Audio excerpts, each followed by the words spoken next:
വെള്ളത്തിൽ ജലജന്തുക്കൾ കൂട്ടമായി ജനിക്കുവാനും ഭൂമിയുടെ മീതെ ആകാശവിധാനത്തിൽ പറവജാതികൾ പറക്കുവാനും ദൈവം കൽപ്പിച്ചു.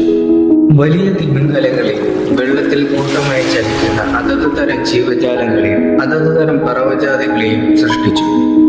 അവ ഒക്കെയും വർദ്ധിച്ചു പെരുകി സമുദ്രത്തിലെ വെള്ളത്തിൽ നിറയുവാനും പറവജാതികൾ ഭൂമിയിൽ പെരുകുവാനും ദൈവം കൽപ്പിച്ചു. അവയെ എല്ലാറ്റിനെയും ദൈവം അനുഗ്രഹിച്ചു. അതത് തരം കന്നുകാലികൾ, ഇഴജാതികൾ, കാട്ടുമൃഗം എന്നിങ്ങനെ അതത് തരം ജീവജാലങ്ങൾ ഭൂമിയിൽ നിന്ന് ഉണ്ടാകട്ടെ എന്ന് ദൈവം കൽപ്പിച്ചു. ഇങ്ങനെ ദൈവം കാട്ടുമൃഗങ്ങളെയും കന്നുകാലികളെയും ഭൂചര ജന്തുക്കളെയും ഉണ്ടാക്കി. അത് നല്ലതെന്ന് ദൈവം കണ്ടു. അനന്തരം ദൈവം തന്റെ സ്വരൂപത്തിലും സാദൃശ്യപ്രകാരവും മനുഷ്യരെ ഉണ്ടാക്കി. ആണും പെണ്ണുമായി അവരെ സൃഷ്ടിച്ചു.